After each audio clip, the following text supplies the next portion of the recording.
Raven is one of Poe's most famous works, known for its haunting and melancholic tone.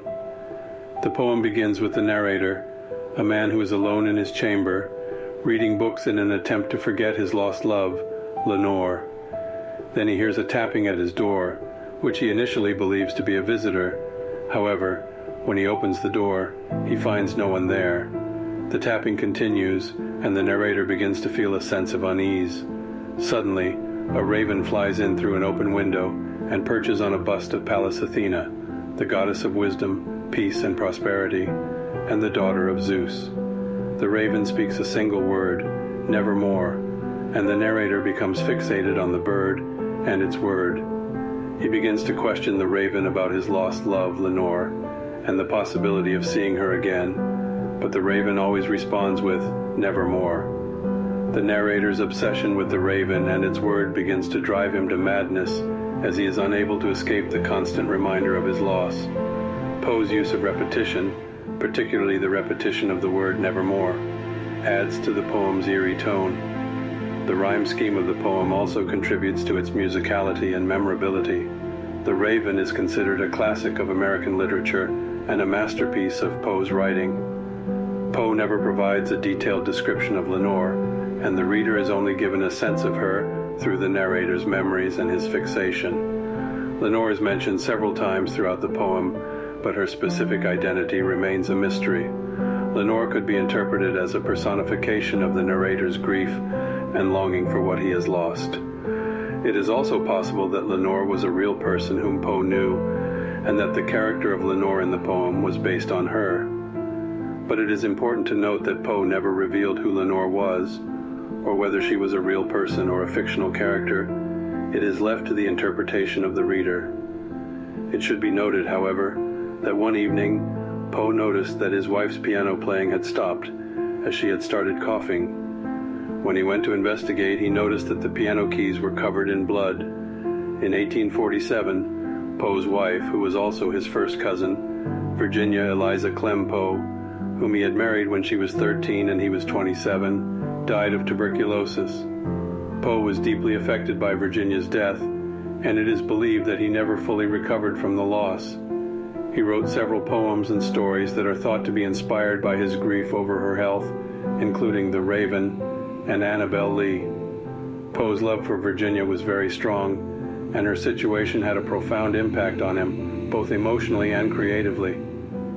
The Raven was written by Poe before the death of his wife Virginia. It was first published in January 1845, while Virginia died on January 30th, 1847.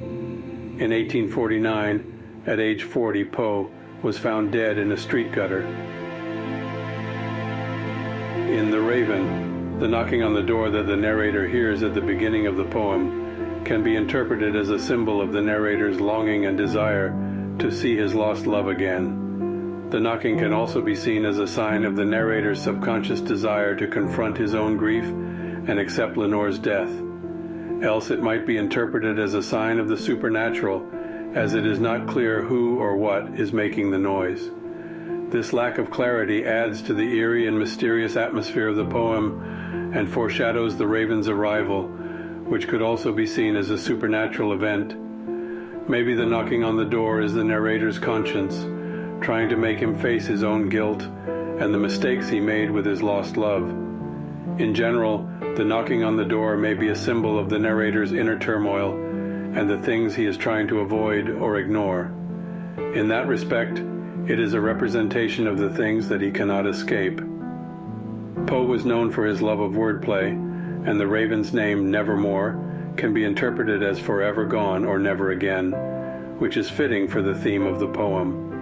Furthermore, Poe might have drawn inspiration from the traditional image of the raven as a bird of ill omen and the supernatural, which aligns with the melancholic and eerie atmosphere of the poem. Lastly, Poe's use of the raven as a talking bird adds a powerful element of the bizarre and fantastical, which is a characteristic of his style.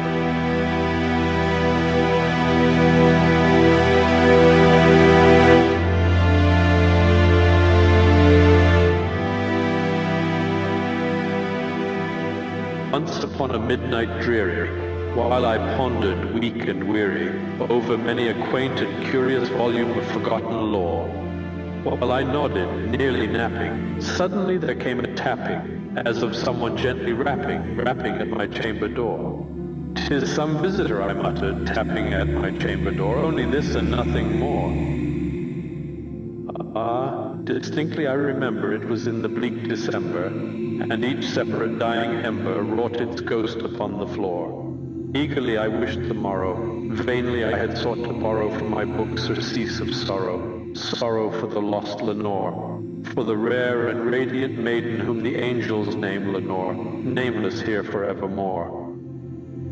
And the silken, sad, uncertain rustling of each purple curtain thrilled me, filled me with fantastic terrors never felt before, so that now, to still the beating of my heart, I stood repeating, "'Tis some visitor entreating entrance at my chamber door, some late visitor entreating entrance at my chamber door. This it is and nothing more." And the silken, sad, uncertain rustling of each purple curtain thrilled me, filled me with fantastic terrors never felt before, so that now, to still the beating of my heart, I stood repeating, "'Tis some visitor entreating entrance at my chamber door, some late visitor entreating entrance at my chamber door. This it is and nothing more." Presently my soul grew stronger, hesitating then no longer. "Sir," said I, "or madam, truly your forgiveness I implore, but the fact is I was napping, and so gently you came rapping, and so faintly you came tapping at my chamber door, that I scarce was sure I heard you. Here I opened wide the door, with darkness there and nothing more. Deep into that darkness peering long, I stood there wondering, fearing, doubting, dreaming dreams no mortal ever dared to dream before. But the silence was unbroken, and the stillness gave no token, and the only word there spoken was the whispered word, Lenore. This I whispered, and an echo murmured back the word, Lenore, merely this and nothing more. Back into the chamber turning, all my soul within me burning, soon again I heard a tapping something louder than before.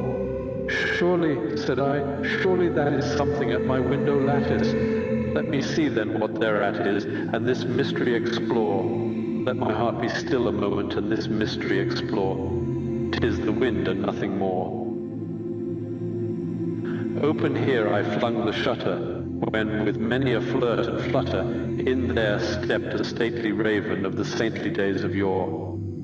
Not the least obeisance made he, not a minute stopped or stayed he, but with mien of lord or lady, perched above my chamber door, perched upon a bust of Pallas just above my chamber door, perched and sat and nothing more.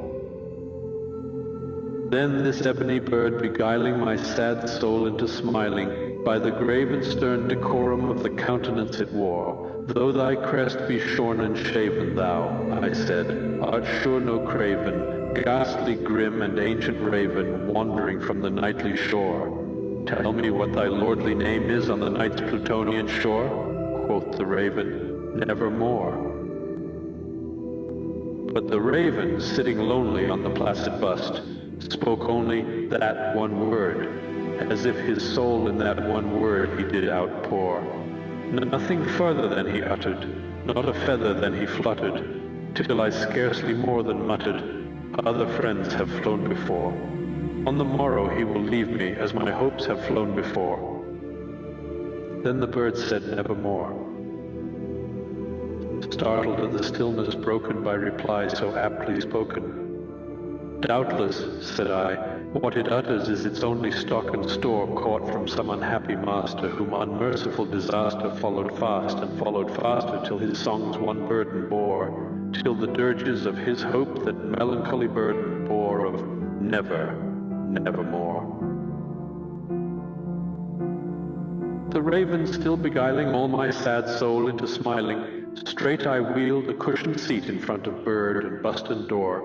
Then upon the velvet sinking I betook myself to linking fancy unto fancy, thinking what this ominous bird of yore what this grim, ungainly, ghastly, gaunt, and ominous bird of yore meant in croaking nevermore. This I sat engaged in guessing, but no syllable expressing, to the fowl whose fiery eyes now burned into my bosom's core. This and more I sat divining, with my head at ease, reclining on the cushion's velvet lining that the lamplight gloated o'er, but whose velvet violet lining with the lamplight gloating o'er, she shall press, nevermore. Then, methought, the air grew denser, perfumed from an unseen censer swung by seraphim whose footfalls tinkled on the tufted floor. Wretch, I cried, thy God hath lent thee, by these angels he hath sent thee respite and nepenthe from thy memories of Lenore. Quaff, oh quaff this kind nepenthe, and forget this lost Lenore, quoth the raven, nevermore. Prophet, said I, thing of evil, prophet still, if bird or devil, whether tempest sent, or whether tempest tossed thee here ashore, desolate yet all undaunted, on this desert land enchanted, on this home by horror haunted, tell me truly, I implore, is there balm in Gilead? Tell me, I implore, quoth the raven, nevermore. Prophet, said I, thing of evil, prophet still, if bird or devil, by that heaven that bends above us, by that God we both adore, tell this soul with sorrow laden if within the distant Aidenn it shall clasp a sainted maiden whom the angels name Lenore. Clasp a rare and radiant maiden whom the angels name Lenore. Quoth the raven, nevermore. Be that word our sign of parting, bird or fiend, I shrieked, upstarting. Get thee back into the tempest and the night's Plutonian shore. Leave no black plume as a token of that lie thy soul hath spoken. Leave my loneliness unbroken. Quit the bust above my door. Take thy beak from out my heart, and take thy form from off my door, quoth the raven, nevermore. And the raven, never flitting, still is sitting on the pallid bust of Pallas just above my chamber door. And his eyes have all the seeming of a demon's that is dreaming, and the lamplight o'er him streaming throws his shadow on the floor, and my soul from out that shadow that lies floating on the floor shall be lifted, nevermore.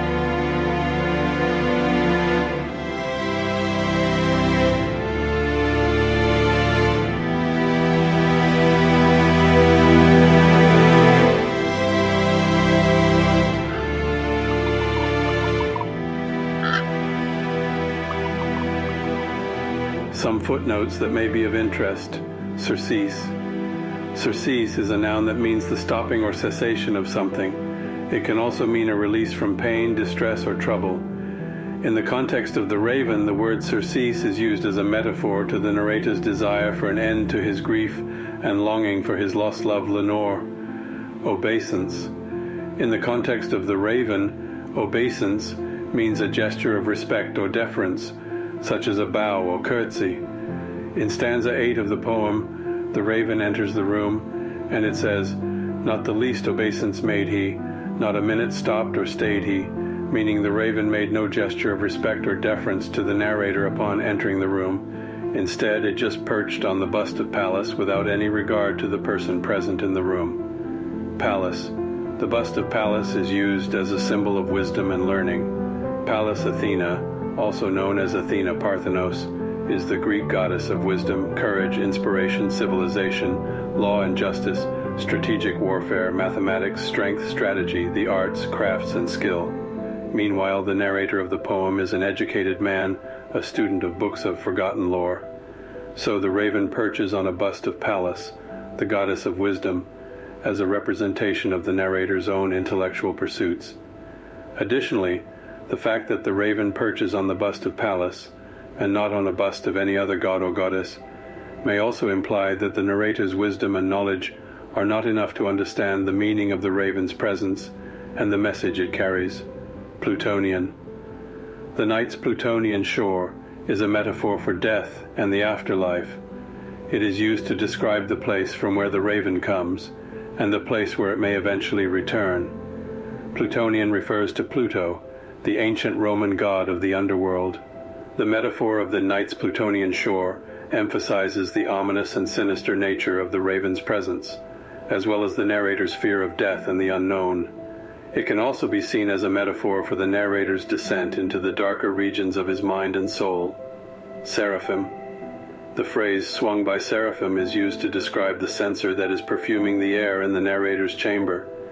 It emphasizes the sense of otherworldliness and the supernatural nature of the raven's presence. The fact that the censer is swung by seraphim, the highest order of angels, suggests that the raven's presence is not of this world, and that it is associated with the divine and the supernatural. The reference to seraphim also adds an element of religious and spiritual significance to the poem.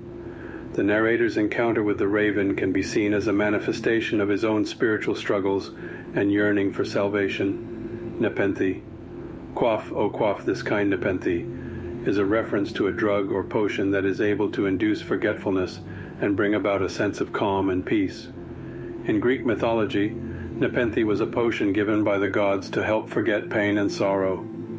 The narrator in the poem, who is in a state of grief and despair, is urging the raven to bring him this kind of forgetfulness and release from his pain and sorrow. The phrase "quaff, O quaff this kind nepenthe" is used as a metaphor for the narrator's desire to escape from his grief and forget the loss of his loved one, Lenore.